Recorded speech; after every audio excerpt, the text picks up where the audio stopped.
Screen sharing তো দেখা যাচ্ছে না। জি জি স্যার। স্যার। আচ্ছা, আমরা আজকের ক্লাসে যেই টপিকটা নিয়ে আলোচনা করব আর কি, সেটা হচ্ছে আমাদের ইনস্ট্রুমেন্টেশনের পার্টে আমাদের একটা অংশ বাকি ছিল। তো সেই অংশটাই হচ্ছে আজকে আমরা কমপ্লিট করে ফেলবো, যেখানে আমরা আজকে পড়ব হচ্ছে ট্রান্সডিউসার নিয়ে। ঠিক আছে? এখন ট্রান্সডিউসার কি জিনিস? ট্রান্সডিউসার হচ্ছে আমাদের যখন হচ্ছে কোনো একটা এনার্জি থাকে, সেই এনার্জিটাকে যদি হচ্ছে আমরা অন্য কোনো এনার্জিতে কনভার্ট করতে চাই, তখন হচ্ছে আমরা এই প্রসেসটাকে ট্রান্সডাকশন বলি আর কি। আর যে ইনস্ট্রুমেন্টের মাধ্যমে হচ্ছে আমরা এই প্রসেসটা করে থাকি, সেই ইনস্ট্রুমেন্টটাকে হচ্ছে আমরা ট্রান্সডিউসার বলি। লাইক আমাদের হচ্ছে একটা হিট আছে, তো হিট তো হচ্ছে একটা এনার্জি, তাই না? এখন এই হিটটাকে যদি হচ্ছে আমি কখনো হচ্ছে ইলেকট্রিক্যাল সিগন্যালে হচ্ছে কনভার্ট করি বা ইলেকট্রিক্যাল এনার্জিতে কনভার্ট করি, তখন সেখানে যে ইনস্ট্রুমেন্টের মাধ্যমে এই কাজটা করব সেটাকে আমরা হচ্ছে ট্রান্সডিউসার বলবো। এরকম হইতে পারে যদি হচ্ছে আমাদের সানলাইট থাকে, সেটা হচ্ছে একটা এনার্জি সোর্স। এখন সানলাইট থেকে যদি হচ্ছে আমি অন্য কোনো এনার্জিতে কনভার্ট করি, লাইক মেকানিক্যাল এনার্জি অথবা অন্য কোনো ইলেকট্রিক্যাল সিগন্যাল, তখন হচ্ছে আমরা যে ইনস্ট্রুমেন্টের মাধ্যমে এই কাজটা করে থাকবো সেই ইনস্ট্রুমেন্টটাকে হচ্ছে আমরা ট্রান্সডিউসার বলবো। ঠিক আছে? তো মোস্ট অফ দ্য কেসেস আমাদের হচ্ছে ইলেকট্রিক্যাল যে ট্রান্সডিউসার আছে সেটাই হচ্ছে ব্যবহার করা হয়। তাহলে এখন ইলেকট্রিক্যাল ট্রান্সডিউসার কি জিনিস? ইলেকট্রিক্যাল ট্রান্সডিউসার হচ্ছে ওই সমস্ত ট্রান্সডিউসার যারা হচ্ছে অন্য যে কোনো ফর্মের সিগন্যালকে, অন্য যে কোনো ফর্মের এনার্জিকে সে ইলেকট্রিক্যাল ফর্মে কনভার্ট করে। ঠিক আছে? তার মানে হচ্ছে সে একটা নন ইলেকট্রিক্যাল পার্ট হচ্ছে সে এনভায়রনমেন্ট থেকে নেয়, দেন হচ্ছে সেটার আউটপুট থেকে হচ্ছে সে ইলেকট্রিক্যাল সিগন্যাল প্রোভাইড করে। ঠিক আছে? যেমন হচ্ছে নন ইলেকট্রিক্যাল সিগন্যাল কেমন হইতে পারে, যেমন প্রেসার নিল কোথাও থেকে, বা টেম্পারেচার, বা ডিসপ্লেসমেন্ট, অথবা ফোর্স, এরকম আর কি। ঠিক আছে? আর এই ইলেকট্রিক্যাল যে ট্রান্সডিউসার গুলো আছে, সেগুলো হচ্ছে আমাদের বেটার সেন্সিটিভিটি থাকে, মানে তাদের সেন্সিটিভিটি খুবই ভালো থাকে, আবার একুরেসিও ভালো পাওয়া যায়, আবার খুবই স্পিডি হয়ে থাকে এগুলো। আচ্ছা, এখন এই ইলেকট্রিক্যাল ট্রান্সডিউসারের একটা সুন্দর ডেফিনেশন এখানে হচ্ছে দেওয়া আছে। এটা হচ্ছে এমন একটা ডিভাইস, যখন হচ্ছে তাকে এনার্জাইজড করা হয়, তখন সেখান থেকে হচ্ছে আমরা ইলেকট্রিক্যাল আউটপুট পাই। ঠিক আছে? তো ডেফিনেশন আসলে হচ্ছে আমরা এই নিচের ডেফিনেশনটা, সুন্দর ডেফিনেশন আছে, সেটা দিতে পারি। আচ্ছা, এখানে হচ্ছে আমাদের ইলেকট্রিক্যাল যে ট্রান্সডিউসার আছে তাদের কিছু অ্যাডভান্টেজেস দেওয়া আছে। যেমন হচ্ছে এখানে দেখেন, প্রথম নম্বর যে হচ্ছে অ্যাডভান্টেজটা, সেটা হচ্ছে লো পাওয়ার কন্ট্রোল। তো এখানে লো পাওয়ার কন্ট্রোল দ্বারা বোঝাচ্ছে যে হচ্ছে আমাদের পাওয়ার কনজাম্পশন খুবই কম হবে, মানে অল্প পাওয়ারই হচ্ছে সে কাজ করতে পারবে। আবার হচ্ছে আরো কিছু advantage: minimised friction, minimised mass inertia, amplification and attenuation. মানে হচ্ছে আমরা যদি হচ্ছে মেকানিক্যালে কনভার্ট করি কোনো একটা সিগন্যালকে, তাহলে সেটাকে হচ্ছে মেকানিক্যাল ট্রান্সডিউসার বলবো। এখন মেকানিক্যাল ট্রান্সডিউসার গুলোর ক্ষেত্রে কি হয় দেখেন, সেখানে রোটেটিং পার্ট থাকতে পারে, সেখানে হচ্ছে কোনো একটা ইকুইপমেন্টের মুভমেন্ট থাকতে পারে। তো যেই কোনো জায়গাতেই যখন হচ্ছে মুভমেন্ট থাকবে, তার মানে তো সেখানে ফ্রিকশন আছে, তাই না? তো মেকানিক্যাল পার্টগুলোতে হচ্ছে ফ্রিকশনের একটা ব্যাপার থাকে, বাট ইলেকট্রিক্যালের পার্টে কোনো ধরনের ফ্রিকশন থাকে না। তো এই জন্য হচ্ছে এটার একটা অ্যাডভান্টেজ হচ্ছে যে হচ্ছে আমাদের ফ্রিকশনগুলো হচ্ছে মিনিমাইজড করা হয়ে থাকে। ঠিক আছে? তো এইরকম আরো অনেকগুলো অ্যাডভান্টেজ হচ্ছে দেওয়া আছে। তো পরীক্ষার কোয়েশ্চেনে যদি এরকম আসে যে হচ্ছে write the advantages of electrical transducer, তখন হচ্ছে আপনি এরকম হচ্ছে পয়েন্ট আউট করে এগুলা লিখতে পারেন। ঠিক আছে? জি স্যার। আচ্ছা, ক্লাসিফিকেশন অফ ট্রান্সডিউসার্স। আচ্ছা, আমরা ট্রান্সডিউসারের সংজ্ঞাটা কি বলছি একটু আগে, কেউ একজন হচ্ছে একটু রিপিট করবেন?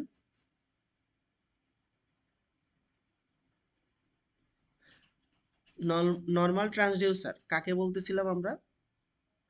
যে হচ্ছে একটা যে কোনো ফর্মের এনার্জিকে অন্য আরেকটা এনার্জিতে কনভার্ট করবে, তাই না? তো এখন আমি যে হচ্ছে এই ট্রান্সডিউসার গুলোকে হচ্ছে ক্লাসিফাই করবো, আর সে যে এনার্জিকে কনভার্ট করবে, সেই এনার্জিকে আবার বিভিন্ন ধরনের প্যারামিটারের উপরে বেস করে সে কনভার্ট করতে পারে। যেমন হচ্ছে আমরা যদি ইলেকট্রিক্যাল ট্রান্সডিউসারের ক্ষেত্রে আসি, তাহলে হচ্ছে ইলেকট্রিক্যালের অনেকগুলো প্যারামিটার থাকে, লাইক রেজিস্ট্যান্স, ইন্ডাকটেন্স, ক্যাপাসিটেন্স, বা হচ্ছে আমাদের ভোল্টেজ, কারেন্ট। ঠিক আছে? তো এখন এইগুলোর উপরে বেস করে আমরা এগুলোকে ওই নামে ডাকতে পারি। যে কোনো একটা ট্রান্সডিউসার আছে যে হচ্ছে টেম্পারেচার অ্যাবজর্ব করলো, এখন টেম্পারেচার উপরে বেস করে সে তার রেজিস্ট্যান্সকে চেঞ্জ করলো, ঠিক আছে? তো এই যে রেজিস্ট্যান্স চেঞ্জ করলো তখন হচ্ছে আমরা ওই ট্রান্সডিউসারটাকে রেজিস্ট্যান্স অথবা রেজিস্টিভ ট্রান্সডিউসার বলতে পারি। এখন কখনো যদি হচ্ছে ওই ট্রান্সডিউসার তার ক্যাপাসিটেন্সের ভ্যালু চেঞ্জ করে বা যেই উপাদানের তৈরি সেই উপাদানের ইন্ডাকটেন্সের উপরে বেস করে চলে, তখন তাকে হচ্ছে আমরা ইন্ডাকটিভ ট্রান্সডিউসার বলবো, ঠিক আছে? তো এরকম হচ্ছে আমাদের এরকম অনেকগুলা প্যারামিটার থাকতে পারে। আচ্ছা, তারপরে আরো দুইটা ক্লাস আছে, একটা হচ্ছে প্রাইমারি স্টেজ ট্রান্সডিউসার আর একটা হচ্ছে সেকেন্ডারি ট্রান্সডিউসার। আচ্ছা, প্রাইমারি ট্রান্সডিউসার কোনটা? যেটা হচ্ছে সে কোনো ধরনের ইলেকট্রিক্যাল সিগন্যালে কনভার্ট করবে না, সে জাস্ট যে কোনো একটা ফর্মের এনার্জিকে অন্য আরেকটা ফর্মে রূপান্তর করবে আর কি, ঠিক আছে? যেমন হচ্ছে একটা নন ইলেকট্রিক্যাল সিগন্যাল, বা মনে করেন কোথাও হচ্ছে প্রেসার আছে, সেই প্রেসার থেকে সে অ্যাবজর্ব করলো, অ্যাবজর্ব করার পরে সে তার ট্রান্সডিউসারের মধ্যে কোনো ধরনের ডিসপ্লেসমেন্ট ঘটালো। তো ডিসপ্লেসমেন্ট তো আর হচ্ছে ইলেকট্রিক্যাল কোনো সিগন্যাল না, জাস্ট হচ্ছে একটা মোশন টাইপ, বা হচ্ছে এটাকে আপনি মেকানিক্যালের টাইপ বলতে পারেন। তো এই স্টেজের যেই ট্রান্সডিউসার গুলো সেগুলোকে হচ্ছে আমরা প্রাইমারি ট্রান্সডিউসার বলি আর কি।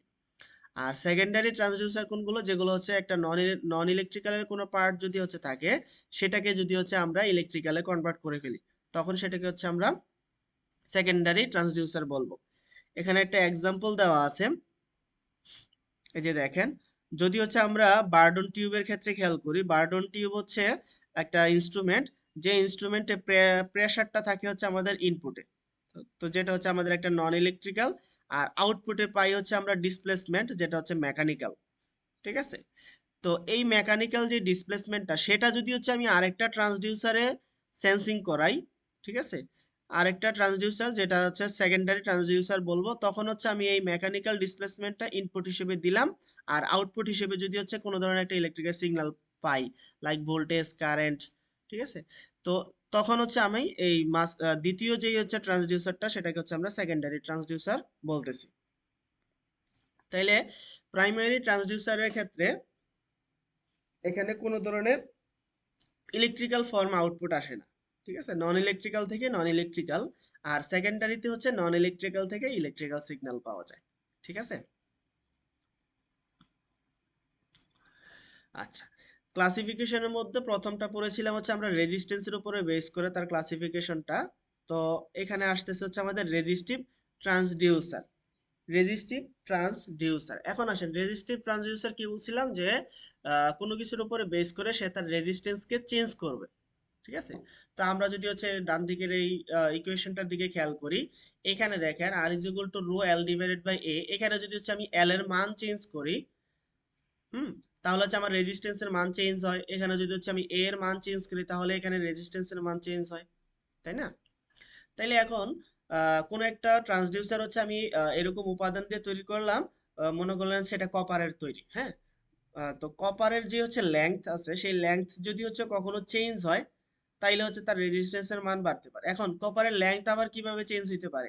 কপারের লেংথ হচ্ছে আমি টেম্পারেচার বাড়িয়েও চেঞ্জ করতে পারি, ওই যে পয়জনের অনুপাত টনুপাত থাকে, ওই বিষয়গুলো আর কি।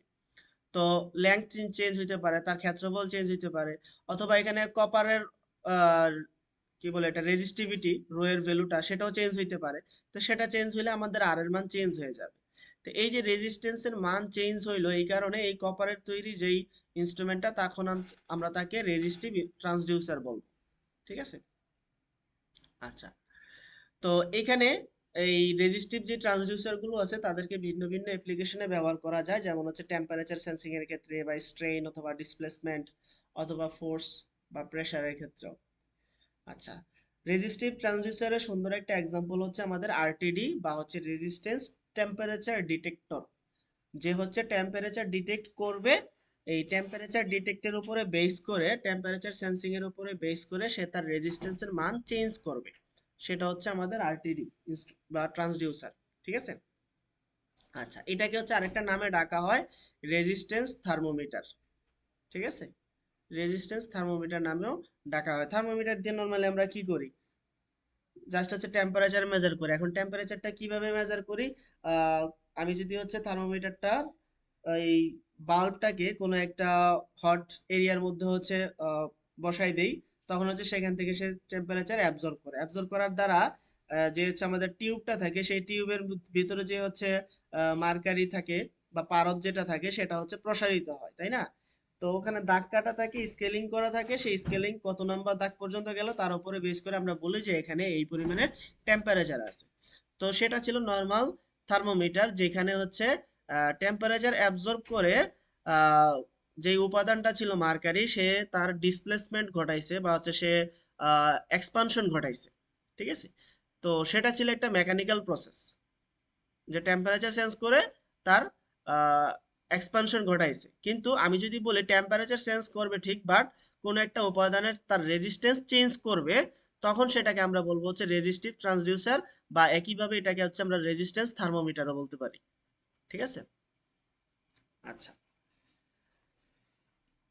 তাইলে এখানে ঘটনাটা কি ঘটবে, যে আমরা যেই হারে টেম্পারেচার পাবো সেই হারেই হচ্ছে আমাদের রেজিস্ট্যান্সের মান চেঞ্জ হবে। আমরা যদি হচ্ছে টেম্পারেচার বাড়ে তখন হচ্ছে আমাদের রেজিস্ট্যান্সের মান বাড়বে, টেম্পারেচার যদি হচ্ছে কমে তখন হচ্ছে আমাদের রেজিস্ট্যান্সের মান কমবে।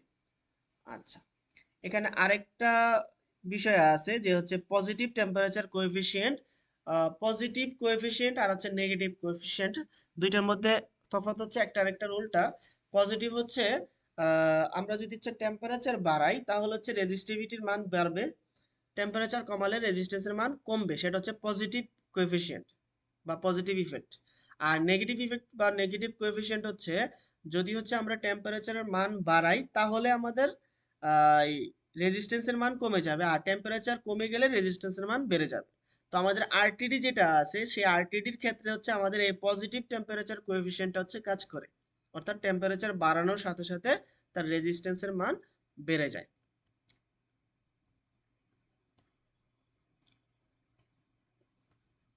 আচ্ছা, এখানে আরটিডির ক্ষেত্রে যে সূত্রটা বা যে ইকুয়েশনটা হচ্ছে ফলো করে সেটা হচ্ছে এখানে দেখানো হয়েছে। আমরা নরমালি যদি হচ্ছে এই পার্ট ডান পাশের পার্টটুকু হচ্ছে বাদ দেই, এই টি পর্যন্ত রাখি, এখানে দেখেন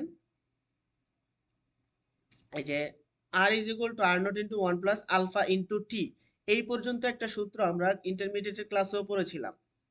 তো যেখানে আর নট কি ছিল, যে 0 কেলভিন টেম্পারেচারে আমাদের রেজিস্ট্যান্সের মান, আলফা ছিল হচ্ছে আমাদের একটা কনস্ট্যান্টের ভ্যালু, নির্দিষ্ট উপাদানের জন্য এই ভ্যালুটা হচ্ছে এক এক রকম হয়, কপারের জন্য একটা, বা হচ্ছে আহ, অন্য কোনো প্লাটিনাম থাকতে পারে, আমাদের হচ্ছে অন্য কোনো উপাদান থাকতে পারে।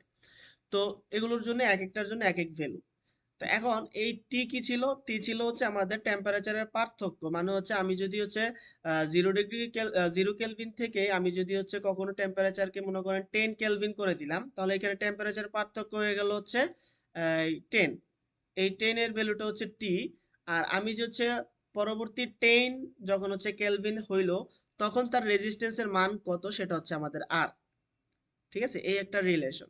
তো এই রিলেশনের উপরে বেস করে হচ্ছে আমরা আরটিডিটা হচ্ছে ইমপ্লিমেন্ট করতে পারি আর কি। তো এখানে একটা গ্রাফ দেখানো হয়েছে, গ্রাফের ক্ষেত্রে আমরা খেয়াল করি, দেখেন এক একটা উপাদানের জন্য এক এক রকম লাইন গ্রাফটা হয়েছে। দেখেন প্লাটিনামের জন্য হচ্ছে একদম লিনিয়ার লাইন গ্রাফ, কপারের জন্য হচ্ছে একটা কার্ভ শেপ আছে, আবার নিকেলের জন্য আরেকটা কার্ভ শেপ, ঠিক আছে? তো এর দ্বারা কি বোঝাচ্ছে, এর দ্বারা বোঝাচ্ছে যে হচ্ছে আমাদের নির্দিষ্ট কোনো টেম্পারেচার যখন হচ্ছে ইনক্রিজ হচ্ছে তখন তার রেজিস্ট্যান্সের মানও বাড়তেছে, ঠিক আছে? রেজিস্ট্যান্সের মান বাড়তেছে, বাট এক একটার এক এক রকম বাড়তেছে, এই এক এক রকম বাড়ার কারণ হচ্ছে আলফার ভ্যালু, ঠিক আছে? মানে কনস্ট্যান্টের ভ্যালুটা, যে কপারের জন্য এই কনস্ট্যান্ট কোএফিসিয়েন্টের মান একরকম, আবার প্লাটিনামের জন্য হচ্ছে আরেক রকম, ঠিক আছে?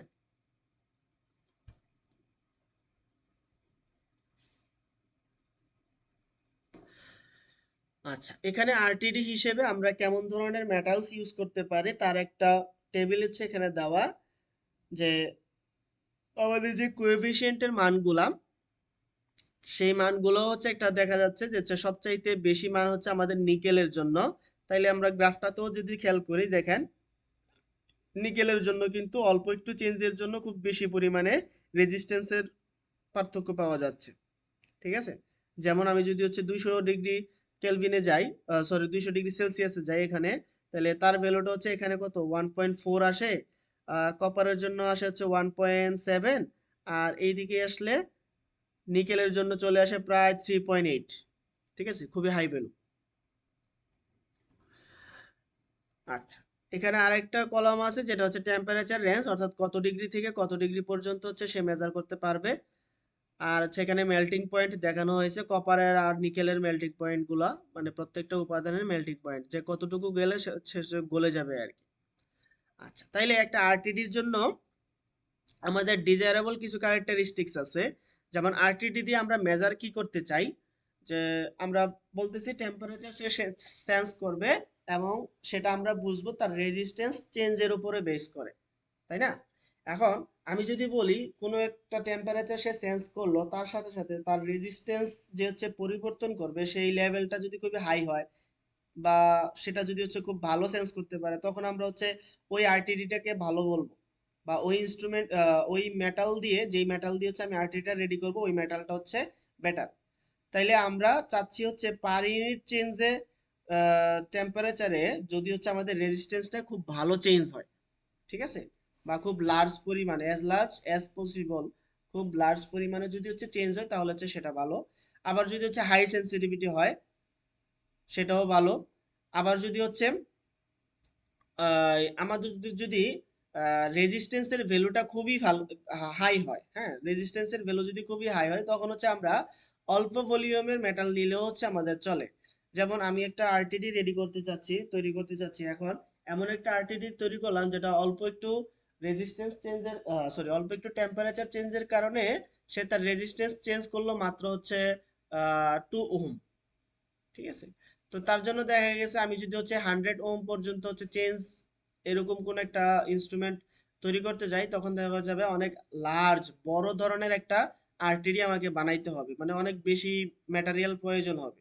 কিন্তু আমি যদি এরকম একটা ম্যাটেরিয়াল ইউজ করি যেটা হচ্ছে অল্প 1 ডিগ্রি সেলসিয়াস পার্থক্যের কারণেই সে প্রায় 200-300 ওহম চেঞ্জ করে ফেলতে পারে। তার মানে এখানে আমি অল্প একটু সামান্য 1 ইঞ্চি 2 ইঞ্চি পরিমাণও যদি হচ্ছে ভলিউমের কোনো একটা ইনস্ট্রুমেন্ট ম্যাটেরিয়াল নেই, সেটা দিয়ে হচ্ছে আমাদের কাজ হয়ে যাবে। তো এটাই বলতেছে যে হচ্ছে আমাদের মিনিমাম ভলিউম হচ্ছে রাখা প্রয়োজন। ঠিক আছে, আরেকটা বিষয় হচ্ছে আর ভার্সেস টি কার্ভ। সেটা অলরেডি আমরা দেখেছি, যেখানে আর ভার্সেস টি কার্ভ মানে হচ্ছে এই কার্ভটা হচ্ছে আমাদের দেখতে হবে যে হচ্ছে টেম্পারেচার পরিবর্তনের সাথে রেজিস্ট্যান্সের পরিবর্তনটা কেমন আসতেছে, খুব ভালো আসতেছে কিনা। তো সেটার দিকে হচ্ছে খেয়াল রাখা লাগে। ঠিক আছে, তো এই তিনটা বিষয় হচ্ছে আমাদের আহ খেয়াল রাখা লাগে একটা আরটিডি ম্যাটেরিয়াল সিলেক্ট করার জন্য। ঠিক আছে,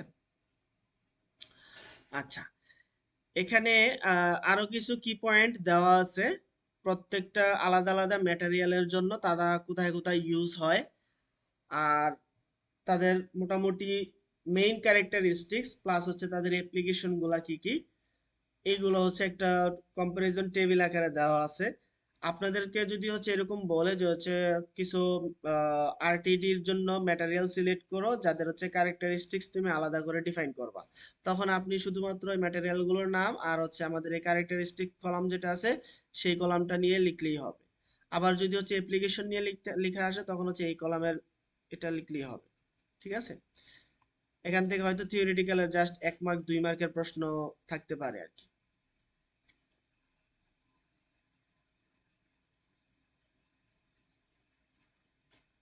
আচ্ছা, এখানে আসছে আমাদের দুইটা রিলেশনশিপ, লিনিয়ার রিলেশনশিপ আর একটা হচ্ছে approximation of the resistance relationship আর কি। যেখানে আমরা যদি হচ্ছে লিনিয়ার কোন একটা গ্রাফে যাই তখন আমরা দেখব যে হচ্ছে আমাদের ভ্যালুটা, এই সূত্রটা যেটা হচ্ছে আমরা ইন্টারমিডিয়েটে দেখছিলাম আর কি আগে, এই সূত্রটা R is equal to R naught into 1 plus alpha into del theta. Del theta আগে যেটা টি ছিল সেটাই হচ্ছে আমাদের ডেল থিটা আর কি, টেম্পারেচারের পার্থক্য। তো এই ইকুয়েশনের মধ্য দিয়ে যে আমরা এই গ্রাফটা পাবো সেই গ্রাফটা হচ্ছে লিনিয়ার শেপে আসবে। ঠিক আছে, আরেকটা আসবে সেটা হচ্ছে আমাদের কোয়াড্রেটিক ইকুয়েশনের মতো, মানে হচ্ছে একটু কার্ভ আকারে। সেই কার্ভ আকার আসার জন্য হচ্ছে আমরা এরকম হচ্ছে সেকেন্ড অর্ডার ইকুয়েশন নিতে পারি, যেখানে হচ্ছে ডেল টি এর মানের উপরে স্কোয়ার আসতেছে। ঠিক আছে, আর আলফা 1 আর আলফা 2 হচ্ছে আমাদের কোএফিসিয়েন্ট ভ্যালু। ঠিক আছে, আচ্ছা,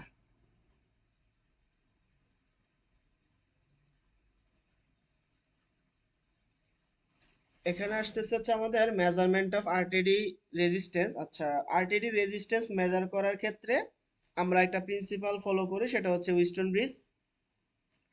এই হুইস্টন ব্রিজটা কাজ করে যেভাবে যে আমরা আমরা জানি যে হচ্ছে হুইস্টন ব্রিজের ক্ষেত্রে এই যে তাদের যে হচ্ছে রেজিস্ট্যান্সের যে রেশিও গুলা, এটা হচ্ছে ইকুয়াল। তাহলে R1 divided by R2 is equal to R3 divided by R4। এই R4 এর জায়গায় হচ্ছে আমরা আরটিডি রেজিস্ট্যান্সটা ইউজ করি, যেটাকে হচ্ছে আর অফ টি দ্বারা ইন্ডিকেট করি। এখন আমরা এই যে R3 তে যদি হচ্ছে একটা পটেনশিওমিটার ইউজ করি আর কি, বা হচ্ছে এটাকে কি বলে, এই যে চেঞ্জেবল রেজিস্ট্যান্স বা রিওস্টেট, হ্যাঁ, যেটা হচ্ছে ভেরিয়েবল রেজিস্ট্যান্স নামেও হচ্ছে আমরা ডাকি অনেক সময়।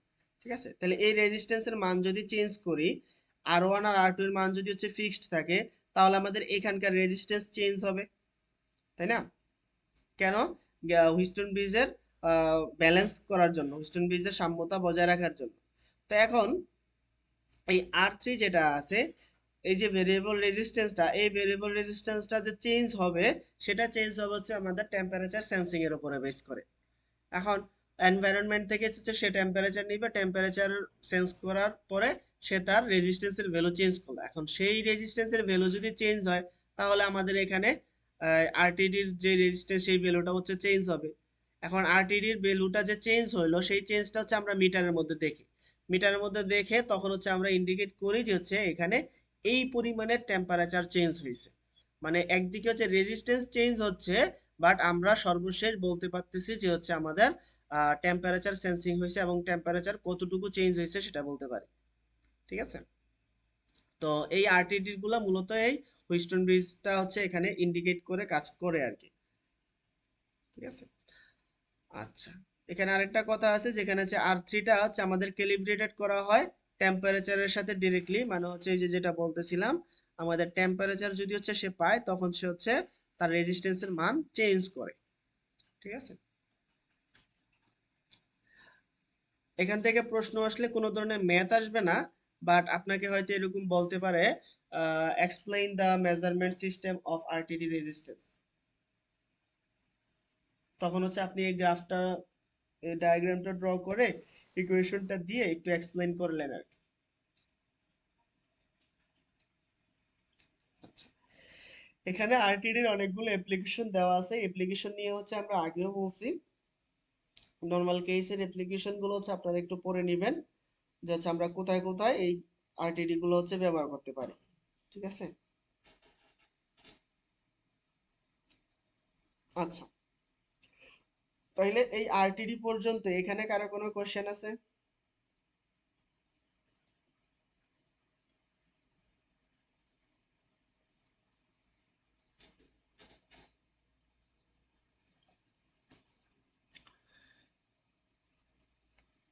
ক্লাসে কতজন আছেন?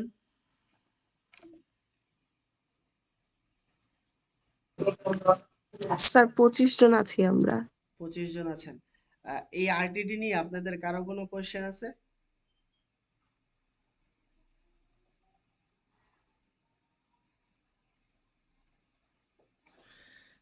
আচ্ছা, তাহলে হচ্ছে আমরা একটু সামনের দিকে আগাই। আমি একটা কোশ্চেন করি আপনাদেরকে, এই আরটিডি এটা কি ট্রান্সডিউসার নাকি ট্রান্সডিউসার না?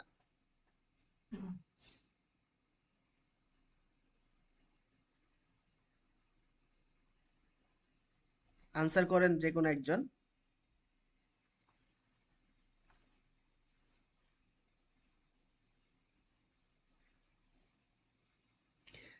সিআর ছাড়া বাকিরা মনে হয় ক্লাসে নেই। স্যার আরটিডি ট্রান্সডিউসার হবে। হুম, ট্রান্সডিউসার। কেন ট্রান্সডিউসার? স্যার এটা এক ধরনের সেন্সরের মতো কাজ করবে।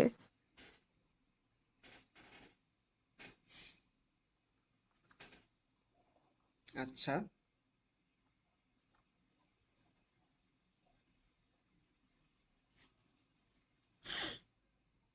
সেটা হচ্ছে আমাদের এনার্জিকে কনভার্ট করতে পারতেছে, ইলেকট্রিক্যাল এনার্জিতে কনভার্ট করতেছে, টেম্পারেচারের যে এনার্জিটা সেটাকে, হিট এনার্জিটাকে। হ্যাঁ, ওকে,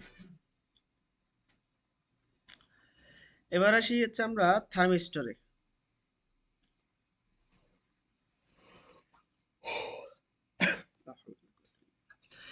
আচ্ছা, থার্মিস্টর হচ্ছে আমাদের আরেকটা ট্রান্সডিউসার, যেটারও কাজ হচ্ছে আমাদের টেম্পারেচারের সাথে রিলেটেড। আহ, সেটা হচ্ছে আমাদের টেম্পারেচার চেঞ্জের সাথে সে তার রেজিস্ট্যান্সকে চেঞ্জ করবে। তার মানে হচ্ছে আমরা তাকে হচ্ছে রেজিস্টিভ ট্রান্সডিউসারও বলতে পারি। তবে এখানে ইন কেসে একটা বিষয় আসতেছে, সেটা হচ্ছে সে নেগেটিভ টেম্পারেচার কোএফিসিয়েন্টের ইফেক্ট দেয়। অর্থাৎ টেম্পারেচার চেঞ্জের সাথে সাথে, মানে টেম্পারেচার যদি হচ্ছে বেড়ে যায় তখন তার রেজিস্ট্যান্সের মান কমে যায়, আবার টেম্পারেচার যখন হচ্ছে কমে যায় তখন তার রেজিস্ট্যান্সের মান বেড়ে যায়। তো এই থার্মিস্টরকে আমরা আরেকটা নামে ডাকি, সেটাকে হচ্ছে থার্মাল রেজিস্টরও বলা হয় আর কি। ঠিক আছে। আর এই থার্মিস্টর গুলা মূলত আমাদের সেমিকন্ডাক্টরের তৈরি। যে আরটিডি ম্যাটেরিয়াল যেগুলো আছে, সেই ম্যাটেরিয়াল গুলো হচ্ছে আমাদের ইলেকট্রিক্যাল পার্ট বা হচ্ছে কন্ডাকটিভ ওয়্যার বা কন্ডাক্টর। আর এখানে যেগুলো আসতেছে সেগুলো হচ্ছে আমাদের সেমিকন্ডাক্টর। ঠিক আছে, এই কারণে এটা হচ্ছে আমাদের ইলেকট্রনিক ইনস্ট্রুমেন্ট। আর এই ইনস্ট্রুমেন্টটা আসার কারণে আমরা আগের যেই হচ্ছে ইলেকট্রিক্যাল পার্টে যে ইনস্ট্রুমেন্ট ছিল আরটিডিটা, সেই আরটিডির তুলনায় এই থার্মিস্টরের তার সেন্সিটিভিটির মান বেশি থাকে। ঠিক আছে। এবং হচ্ছে এখানে অল্প পরিমাণ হচ্ছে জায়গার প্রয়োজন হয় আর কি, যে হচ্ছে খুব ছোট্ট একটা ডিভাইস হইলেই হচ্ছে আমি বেশি পরিবর্তন হচ্ছে দেখতে পাবো। হ্যাঁ, অল্প একটু, এটা অল্প কতটুকু হইতে পারে, যে হচ্ছে ধরেন হচ্ছে 2 মিলিমিটার বা হচ্ছে 10 মিলিমিটার। ঠিক আছে, ছোট ছোট ইনস্ট্রুমেন্ট আর কি, যেখানে হচ্ছে আগে যদি হচ্ছে 2 সেন্টিমিটার 3 সেন্টিমিটারের বড় কোনো ইনস্ট্রুমেন্ট থাকতো, সেখানে হচ্ছে এখানে আপনি 1/2 সেন্টিমিটার অথবা তারও কম ছোট ছোট ইনস্ট্রুমেন্ট হচ্ছে আপনি এখানে রেডি করতে পারতেছেন। মানে অল্প জায়গাতেই হচ্ছে আমার ইনস্ট্রুমেন্টটা রেডি হয়ে যাচ্ছে আর কি। ঠিক আছে। তো যার কারণে হচ্ছে এটা হচ্ছে আমাদের কস্ট ইফেক্টিভ হয়ে থাকে আর কি। আচ্ছা, এই যে এখানে দেখতেছেন কয়েকটা প্রকারের থার্মিস্টর দেওয়া আছে। এটা হচ্ছে ডিস্ক টাইপ প্লেটের মতো। আর এটা হচ্ছে আমাদের রড টাইপ, যেটা হচ্ছে লম্বা একটা রডের মতো। আর একটা হচ্ছে বেড থার্মোমিটার, যেখানে হচ্ছে মাথার মধ্যে হচ্ছে আমাদের বাল্বটা থাকে আর কি। বা হচ্ছে আমাদের সেমিকন্ডাক্টরটা হচ্ছে এরকম উপরে থাকে। ঠিক আছে।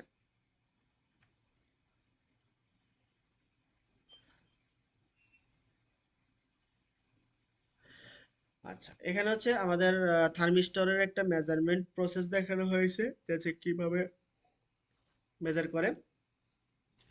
এই যে এখানে একটা ডায়াগ্রাম দেখলে বুঝতে পারবেন, এখানে আমাদের একটা থার্মিস্টর আছে। এখন থার্মিস্টরের কাজ হচ্ছে সে টেম্পারেচার সেন্স করবে, টেম্পারেচার সেন্স করার কারণে সে তার রেজিস্ট্যান্সের মান পরিবর্তন করবে, তাই না?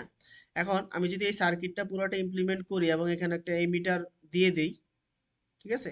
এমিটার দিয়ে দেওয়ার কারণে কি হবে? এমিটারের কাজ হচ্ছে সে হচ্ছে তার যে ইন্ডিকেটরটা আছে সেই ইন্ডিকেটর বা হচ্ছে পয়েন্টারটাকে হচ্ছে চেঞ্জ করবে। মানে হচ্ছে এখানে যে কি পরিমাণে কারেন্ট যাচ্ছে সে সেটা হচ্ছে বের করবে। এখন এই যে কারেন্ট যাবে সেই কারেন্ট আবার ডিপেন্ড করবে কিসের উপরে? আমাদের হচ্ছে এটার মধ্য দিয়ে কি পরিমাণে রেজিস্ট্যান্স আছে সেটার উপরে।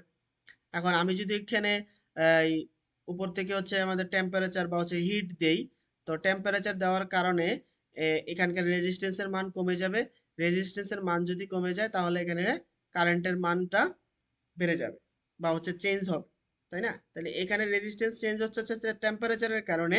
আর এখানে কারেন্টের মান পাচ্ছি আমরা হচ্ছে এখানকার রেজিস্ট্যান্সের পরিবর্তনের কারণে। তাহলে আমরা আলটিমেট বলতে পারতেছি যে হচ্ছে আমি যদি টেম্পারেচার চেঞ্জ পাই কোনো একটা এনভায়রনমেন্টে, তখন আমরা হচ্ছে কারেন্টের পরিবর্তনও দেখতে পাই। তো এটা হচ্ছে নর্মাল একটা থার্মিস্টরের ব্যবহারের সার্কিট আর কি। ঠিক আছে।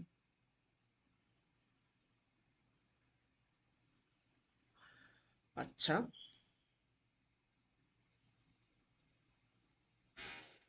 এখানে থার্মিস্টরের অ্যাপ্লিকেশনস দেওয়া আছে। আমরা একটু আলাদা করে পড়বো অ্যাপ্লিকেশন গুলা, যে হচ্ছে থার্মিস্টর গুলো হচ্ছে কোথায় কোথায় ব্যবহার করা হয়।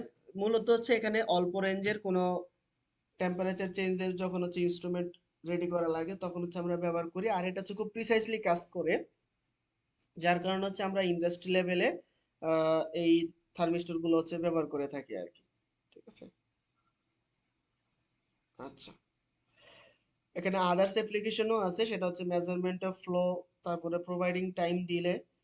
তো ফ্লো বলতে হচ্ছে কোনো একটা ফ্লো মিটার ছাড়া শুধুমাত্র ফ্লো আছে সেটার উপরে বেস করে হচ্ছে আমরা এই থার্মিস্টর গুলো হচ্ছে ব্যবহার করতে পারি। যেমন হচ্ছে কোনো একটা নলকূপ আছে, সেখানে হচ্ছে হচ্ছে আমাদের কি পরিমাণে ওয়াটার ফ্লো হচ্ছে, এখন ওয়াটার ফ্লোর উপরে বেস করে ওয়াটার যে হচ্ছে তার যে ব্যাগটা থাকে বা ভেলোসিটিটা থাকে তার উপরে বেস করেও কিন্তু টেম্পারেচার চেঞ্জ হয়। এখন এই টেম্পারেচার চেঞ্জের উপরে বেস করে তখন হচ্ছে আমাদের এই থার্মিস্টরের রেজিস্ট্যান্সের মানও কিন্তু চেঞ্জ হয়। তো সেইভাবে হচ্ছে আমরা হচ্ছে ফ্লো মেজারমেন্টে হচ্ছে এটাকে কাজে লাগাইতে পারি। আর বিশেষ একটা কাজ আছে, সেটা হচ্ছে কম্পেনসেটিং টেম্পারেচারের ক্ষেত্রে আমরা এই থার্মিস্টরটাকে হচ্ছে ব্যবহার করতে পারি। যদি হচ্ছে কোনো একটা সিস্টেমে টেম্পারেচারের মধ্যে হচ্ছে একটা পার্থক্য থাকে, যে হচ্ছে আমাদের টেম্পারেচার সেন্সিং হচ্ছে 200, কিন্তু হচ্ছে এখানে আলটিমেটলি সেন্স করতেছে হচ্ছে 190। তো তখন দেখা গেছে সেই 190 আর 200 মধ্যে যে হচ্ছে একটা মাঝখানে যে গ্যাপটা আছে, সেই গ্যাপটাকে হচ্ছে ডিফাইন করার জন্য হচ্ছে আমরা এই থার্মিস্টরটাকে ইউজ করতে পারি। ঠিক আছে, তো এখানে একটা সার্কিট দেখানো হয়েছে আর কি, জাস্ট এই যে টেম্পারেচার সার্কিট। এই টেম্পারেচার সার্কিটের কারণে এখানে হচ্ছে যে রেজিস্ট্যান্সটা আছে ইন্টারনাল, ইন্টারনাল রেজিস্ট্যান্সটা চেঞ্জ হয়। ইন্টারনাল রেজিস্ট্যান্স চেঞ্জ হলে তার ইকুইভ্যালেন্ট আবার হচ্ছে রেজিস্ট্যান্স চেঞ্জ হয়, যার কারণে হচ্ছে আমাদের এই আহ, আহ, এটা হচ্ছে কি বলে, ট্রানজিস্টর। হ্যাঁ, এই ট্রানজিস্টরটা হচ্ছে আমাদের ভ্যালু চেঞ্জ করে আর কি। ঠিক আছে, সুইচিং সার্কিট হিসেবে তখন কাজ করে। তো আলটিমেটলি হচ্ছে আমাদের এই থার্মিস্টরের উপরে বেস করে আমাদের এই ট্রানজিস্টরের লাস্ট আউটপুটটা হচ্ছে দেখা যায় আর কি। ঠিক আছে, তো এই ছিল হচ্ছে আপনাদের আজকের পর্যন্ত টপিক। থার্মিস্টর নিয়ে কারো কোনো কোশ্চেন আছে?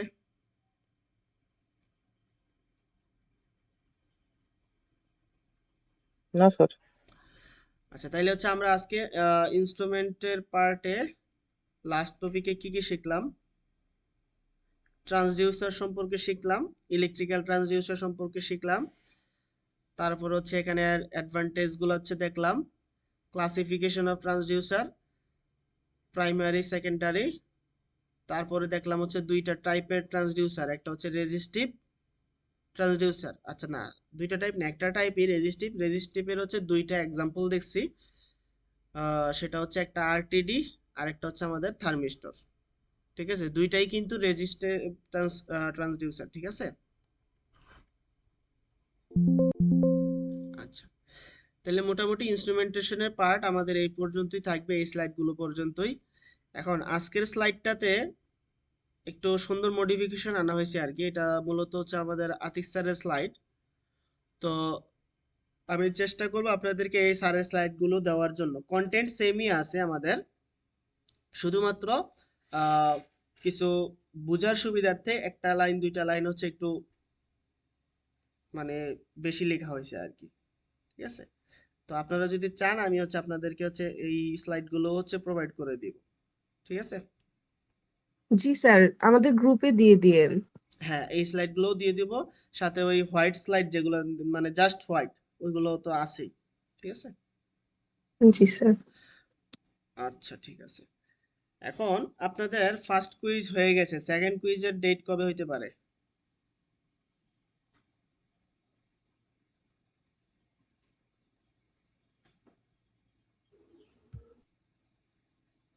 স্যার, সেকেন্ড কুইজটা অনলাইনে নেওয়া যায় না? না স্যার। স্যার, তাহলে তো আমরা মিডের আগে ক্লাস পাচ্ছি মাত্র 3 দিন কি 4 দিন। ওই ওর মধ্যে আপনার ক্লাস আছে 2 দিন শুধু। মিড তো 22 তারিখ থেকে শিওর, তাই না? জি স্যার। তাইলে হচ্ছে আমরা নেক্সট উইকে একটা ডেট নিয়ে ফেলি।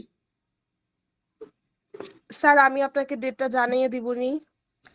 আচ্ছা ঠিক আছে, তাহলে ডেটটা জানাই দিলেন। এখন কুইজ দিবেন কিসের উপরে, কন্ট্রোলের উপরে দিবেন নাকি হচ্ছে ইনস্ট্রুমেন্টেশনের উপরে দিবেন? স্যার, কন্ট্রোলের উপরে দেই, ইনস্ট্রুমেন্টেশনের উপর তো একটা দিলাম। আচ্ছা ঠিক আছে, তাহলে ইনস্ট্রুমেন্টেশনের উপরে দিলে আমাদের হচ্ছে ক্লাসও করা জরুরি খুব দ্রুত। ঠিক আছে, তাহলে হচ্ছে আমরা কন্ট্রোলের উপরে দিব। নেক্সট ক্লাস কবে হইতে পারে আমাদের?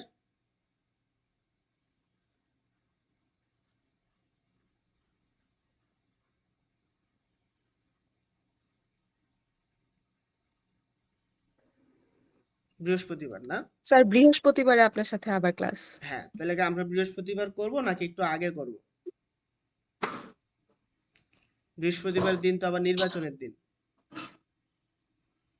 জি স্যার, ওই দিন আমাদের বন্ধ। হ্যাঁ, এখন বন্ধ থাকার কারণে তো আবার ক্লাসও করা যাবে না। আমরা ক্লাসটা একটু আগে স্কেডিউল করে নিলে ভালো হয় না নাকি?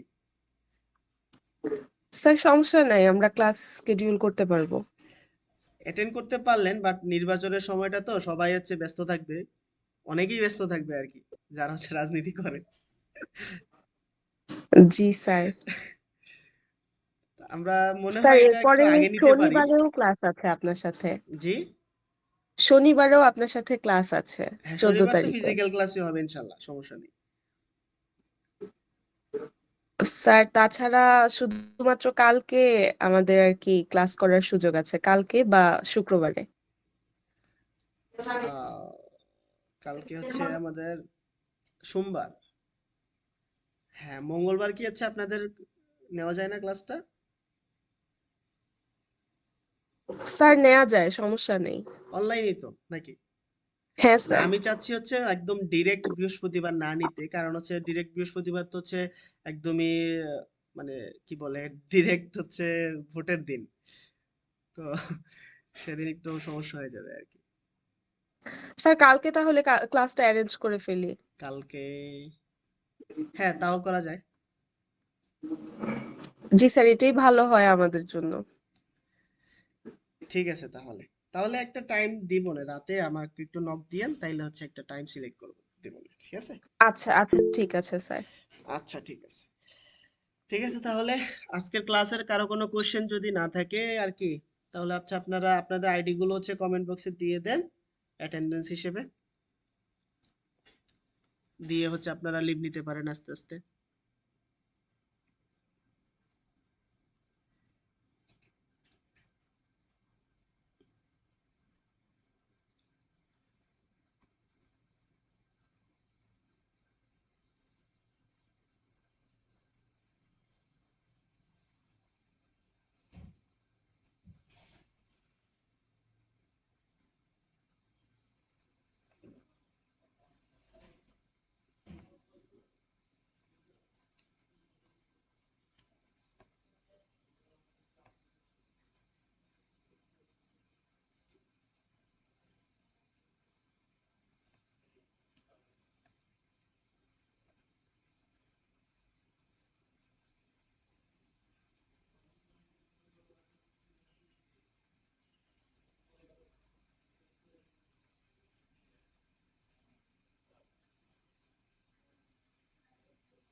দিনের বেশে তো তাহলে প্রফেসরই থাকবে, আর তো কেউ নেই।